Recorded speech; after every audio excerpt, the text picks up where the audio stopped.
Nancy, how are you? Great. Thanks. It's good to be here. Fantastic. Thanks again for joining the Global Catholic Climate Movement podcast. How are things? Looks like it's a sunny day in Italy. It is. Yeah, we had a lot of rain lately, but finally the sun came out today and a little bit yesterday. Yeah, it's a nice day. Yeah, I'm near Florence in Piano. Yeah. Very nice. It's always nice to have a winter sun, even though it's maybe a little chilly here in the Northern Hemisphere. So, but thank you again for joining us. Wanted to talk obviously about your background, but the new song from Gen Verde and how that process kind of all works. But to give people kind of a background on the topic, Gen Verde, the group you belong to, released a new song recently called Turn Around. But so what is, for people who don't know, what is Gen Verde, and can you talk about your role with the group? Gen Verde is an international performing arts group. Right now we're 19 women from 14 different countries, from all different continents. So it's just an amazing experience to be part of. Yeah, Gen Verde actually has existed since the late 60s, when Chiara Lubich, who's the founder of the Focolare movement, started the group. And it's evolved over the years. The members have changed, obviously. And what we try and do is really, through music, express a culture of dialogue, of building peace and unity. We work a lot with young people as well. We have, like, for example, a project called Start Now, where we do artistic workshops with young people and then bring them on stage along with us during our concerts and special parts, which are designed especially for them, so that they can also kind of experience what we experience. What we try to do most of all is try and put the gospel into practice in our daily lives. For us, the most important thing is this life between us, and then we try to express that in our music. So what we try and communicate is something that we first of all try to live among ourselves, which is mutual love based on the gospel.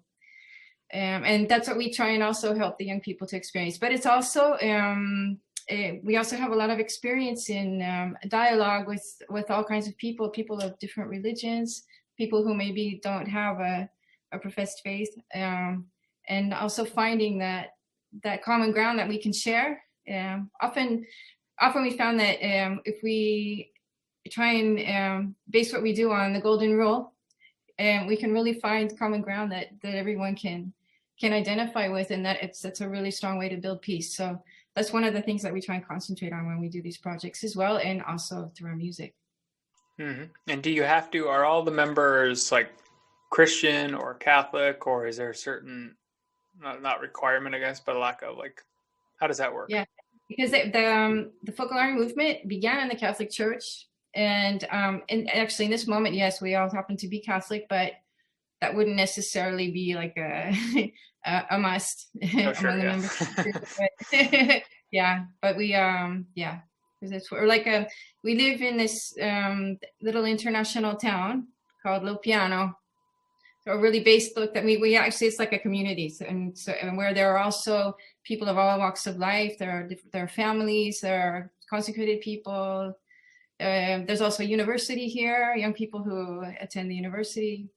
Lots of young people, people who come maybe just for a year to live this experience of trying to be here and see what it's like to live in a town where the only law that there is that of mutual love based on the gospel, but that can also take in people also of all kinds of backgrounds. Yeah, it's just amazing. It's really interesting. All members of Gen Verde live in that community then? In Lo Piano, yes, exactly. Yeah. And then we go on tour together. Yeah. Yeah, it was very, obviously you guys have been affected like everyone with the pandemic, no tours since for, well, I guess almost a year, I imagine then, for you all? Yeah, in fact, it was really last year when the whole thing exploded. We were in Spain on tour at the time. Oh, wow, okay. And we were just we were supposed to be there for about 6 weeks, I think, and we were like 3 weeks into our tour. We were just about to do this big project, this Start Now project with lots of young people. We were expecting to then go on to Madrid, for example, for another project. we had these big hopes for this tour, and we realized, we heard about the news in Italy, because in Europe it pretty much started in Italy, how things were going ahead, and we realized that at a certain point that if we just didn't stop then and there and try and get back to Italy, we might not even be able to make it back, because we're based in Italy, you know? Oh, yeah. So we decided to suspend the tour, and we were able to get on the last passenger ferry from Barcelona for Italy before they actually closed the borders of Spain. Oh, wow. So if we hadn't acted right away, we probably would have been stuck there, and not also in Spain, not being able to do anything. So that was a really strong experience too, like this exodus to try and get back to Italy in time, where we found that everything was really closed down.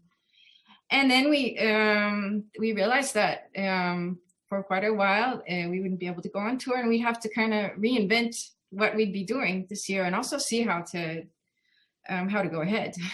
So we decided we wanted to really be in touch with people, not even though we couldn't go on tour, find other ways. So we decided to do various concerts online and streaming, lots of meetings like via Zoom with groups all over the world. And we realized after a few months that we had actually reached many, many more people in this way than we would have if we had been on tour.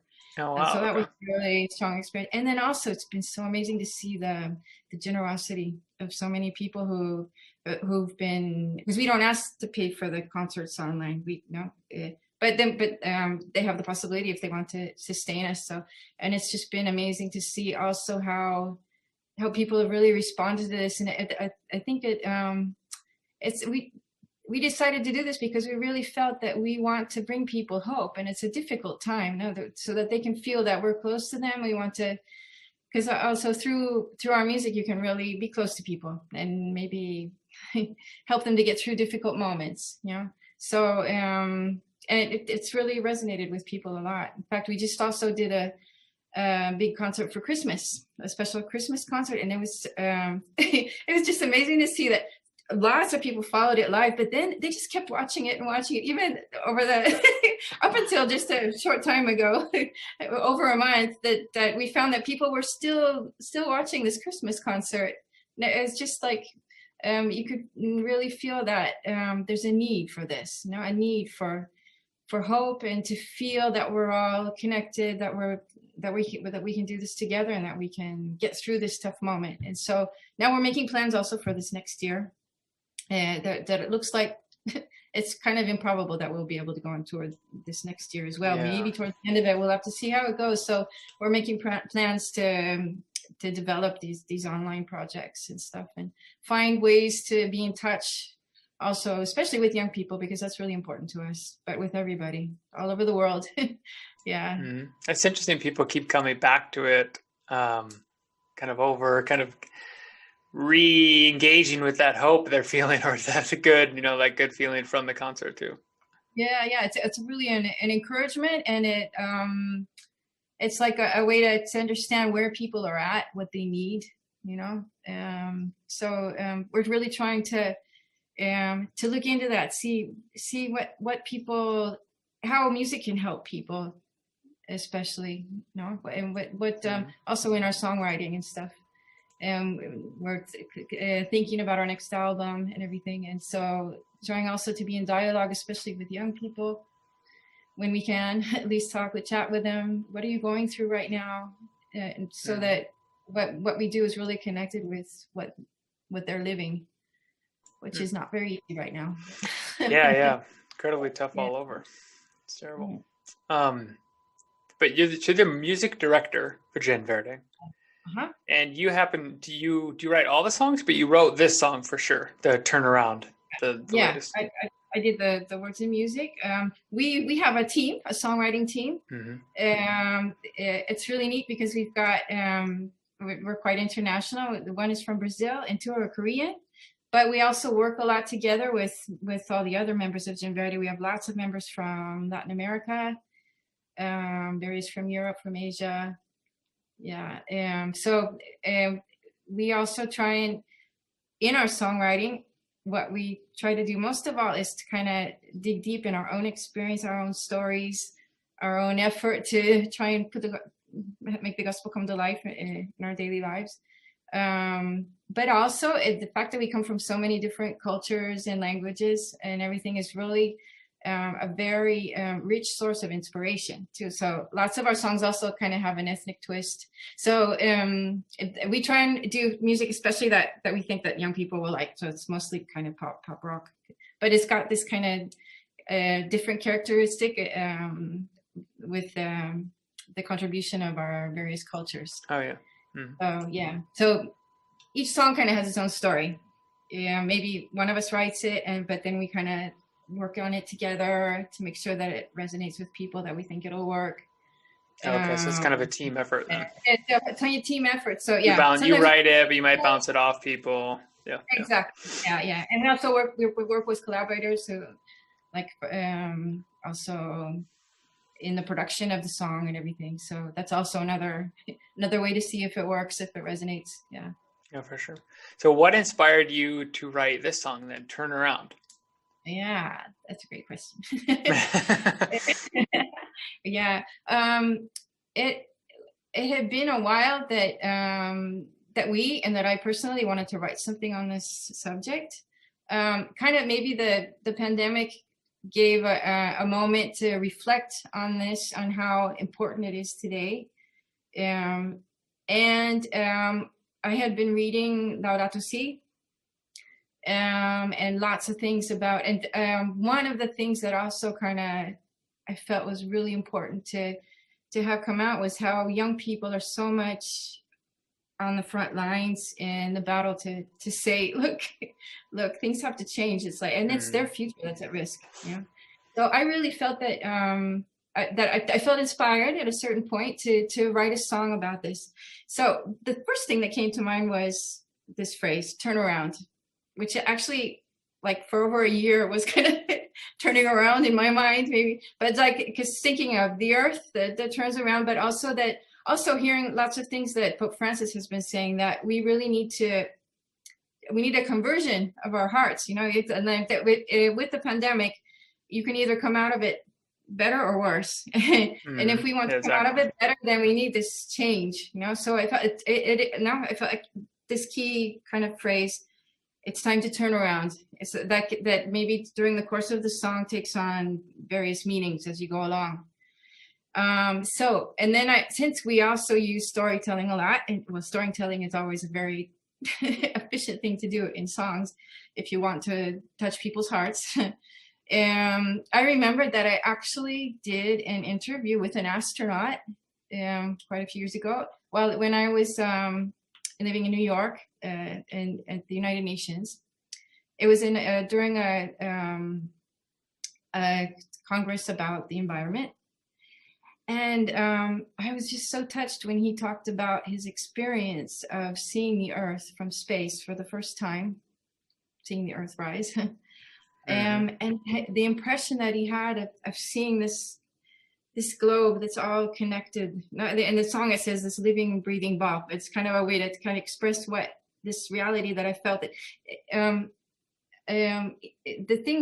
really strong thing was to hear how he said he changed inside. It's something that changed his life, was seeing the earth that's all connected, that's without boundaries.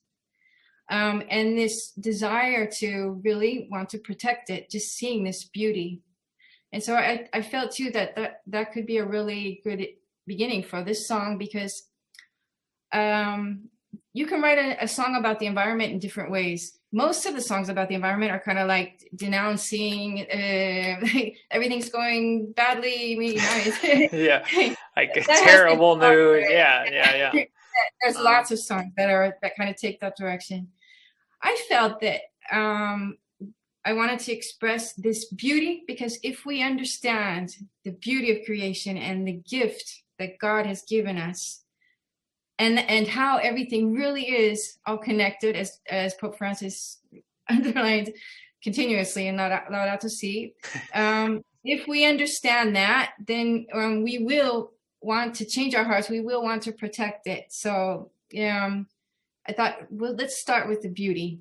this just understanding the beauty of the earth and how it's all just one thing that's all connected, and so that what I do has an effect on all the rest of it.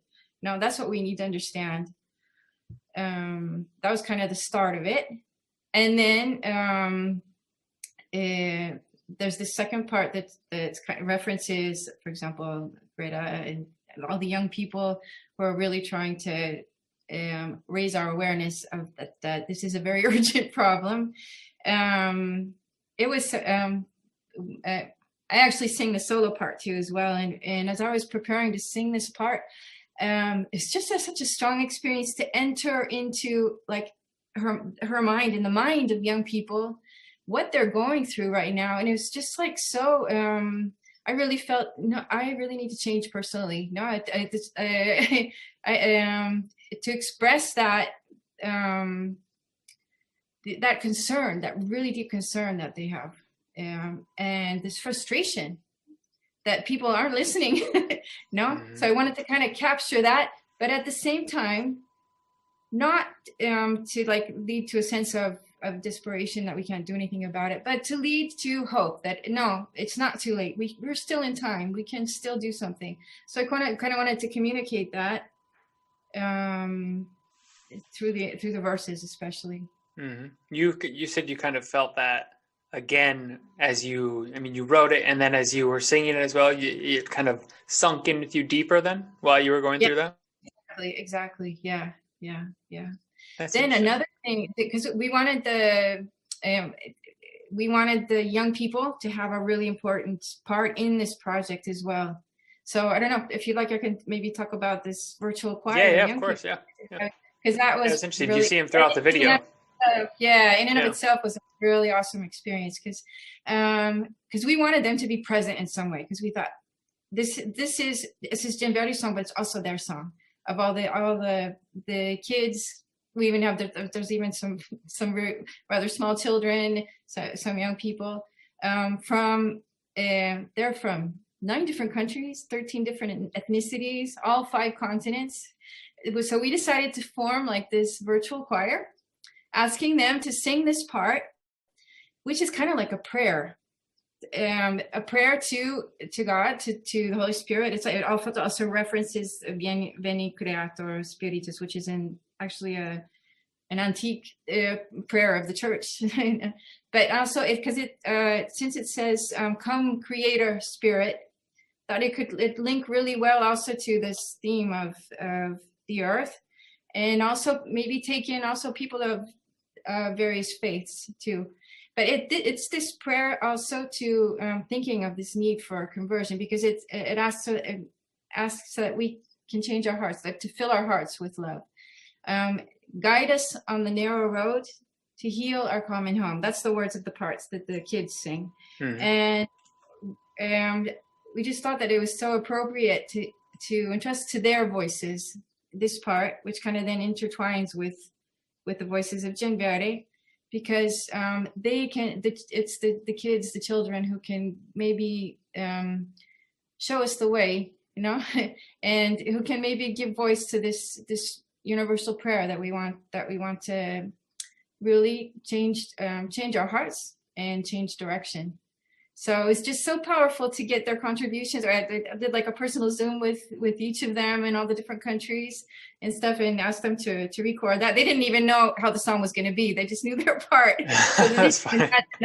How it was all going to come together. But then when I put their voices together for the first time and heard this choir, I was just like, wow. Now, you could really feel like this commitment that we all have together to really be united, want to say something to everyone, and at the same time want to change ourselves, because you can't like preach something and then not do it, So it's also been a kind of an invitation to other people, but to ourselves in first person to really try and take those maybe small daily actions to really contribute to protect the earth. Mm-hmm. Why do you think, just going back to that point you made earlier, why do you think it kind of, and how did it sink in more when you were like singing it? Like What was that like, and what have you tried to do since? Because you had written it, I mean, you knew about the topic, but kind of doing it was another level, it sounds like. Why is that, and how did that work? Exactly. Yeah. One level was in writing it, of course, and especially the words and everything. Doing all the research beforehand, because I did a lot of reading, a lot of looking at what people have said, especially young people. And then when you have to interpret something, it's a whole nother level. The part about the astronaut, it helped me that I lived that interview in first person, so I could kind of remember that as you like tell the story. Remember the look in the astronaut's eyes when he told me about his experience. And then kind of in the second part, getting into the part of the young person who who says who's so frustrated, who really wants to get her message across. Because when you sing, you need to really convey that emotion. You need to make it your story.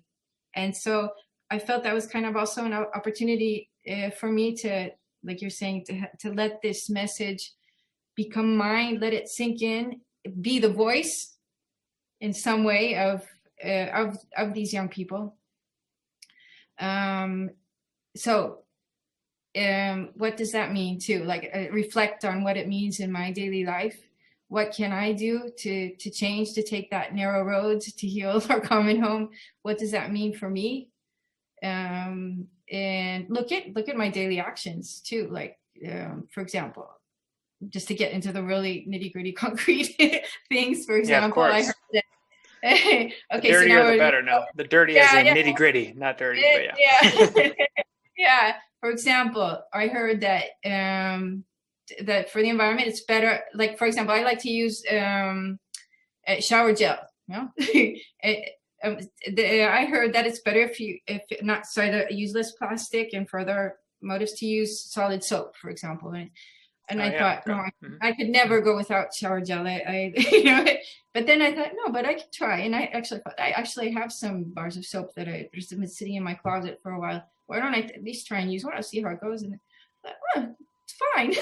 Sure enough, here you are. You're still alive. Yeah. I can do this. Or bottled water. Like, for example, we too. I'll show you a little publicity. Verde. There we go. A nice little plug. Use the little aluminum bottle, because when we were in Asia on tour a few years ago, we saw that many of them are already using like these little, actually thermoses, maybe either for cold or hot water. And they gave us a bunch of these bottles, so that we wouldn't use plastic bottles. And we realized that that's a great idea. So we don't use banned plastic bottles and everything. We try and do that. And so we even had these made too, so that we can use these, but also to encourage other people to do the same thing. All kinds of stuff. All these little things, like how you separate your trash and everything. But just to kind of be think before every action, like it's just something that I can that I could change. That maybe also maybe instead of having red meat 5 times a week, just maybe once or twice, because it doesn't mean like completely change your life. Because if you think that I have to change everything and completely transform my whole, maybe I won't do anything, because I think by tomorrow at noon I have to change everything. Yeah. If I do one small thing, maybe a week, something, it's a step towards that, and it's also a way to kind of change my mentality. And also, like, so we found like this great recipe for hamburgers made of garbanzo beans, for example, and they're really good, and we love them. So it's not like I have to have ground beef every time. No, that for here lunch is more like dinner. But anyways, so it's just discovering all these, and we've been doing this together, like discovering all these different ways that we can make this change. And if we don't, then we're hypocrites, So it's just been it's been a really strong experience too, because in singing it, you think, okay, am I trying to live that as I sing that? Everything we sing, we reflect on this even before we go on stage, before we do a concert. We get together and we make sure that mutual love that we want to sing about, that desire to build peace and unity and dialogue, is first of all a reality among ourselves. So if there's been like something during the day, that we ask forgiveness of each other and we try and start again, so that when we sing, it's something real. It's something that comes from not just from our hearts, but actually it's something that reflects our daily lives, and people feel that because they can tell when you're a fake. Especially young people, they want authenticity. I think especially young people today, we've been realizing that as we, so it's a strong experience for us. Yeah, definitely.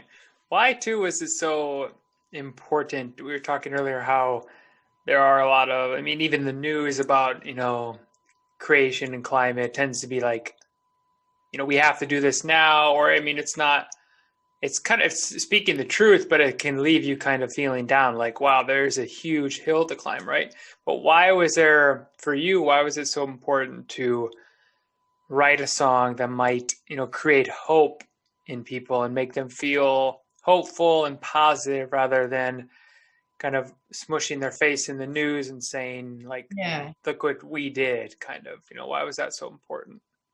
Yeah, I think it's important because we need to look to the future, not just like beat our breast saying how terrible we've been, but we need to convert. But that conversion is something that invites us to look to the future, not to just dwell on the past. I think so. Yeah, we've made lots of mistakes. We all have made lots of mistakes, and it's true that some people are saying, no, you don't need to scare the kids in school. You shouldn't tell them about these things. But it's the truth. No, they need to know the truth, and they need to understand why the adults are so slow to do something about it. There's like, I really felt that it's important because like you were saying, in the news, you can really get a lot of negativity because it's saying how the situation is. It is dire. It is an emergency. But if we do manage to turn around altogether, we Good can. Usage we there. can. Nice use of the song. Well done. Keep going. Sorry. But we can't do it alone too, and that's why at a certain point I felt while I was writing the song, because I thought, should I really stick to just strictly kind of like lay terms now that everyone can identify with? And I thought, no, because we can't do this by ourselves. We need God to guide us. And so I thought, no, there needs to be like this prayer. That's why at a certain point I understood that there needs to be kind of this prayer too in the song, to ask for this conversion, that this love can really fill our hearts, and that it can give us the light to guide us, because we have to act together and we need this guidance, because it's not an easy path. What the earth has to do is just what people have to do to save the earth it's like, it can seem impossible. But if we all turn around together, I really do believe that we can do it. And so I really believe that there is hope. That's not too late to turn around. But that means that each of us, if we can help each other, we can help each other to take that step. And hopefully, lately there have been some signs that maybe also on higher levels in terms of, it's looking like there's going to be some change. So I find that hopeful as well. I can't tell you how happy I am about that too, because I was really frustrated too with how things are going politically and stuff.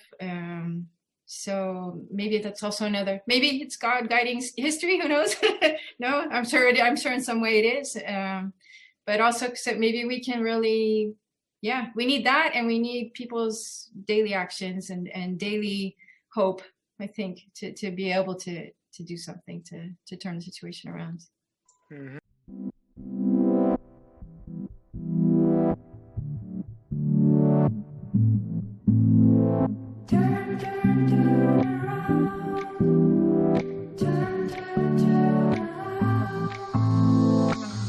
Once I spoke with an astronaut, just came back from the moon with the stars in his eyes.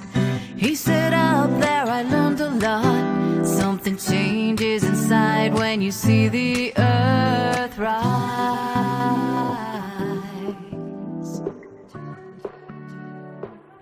Got no boundaries.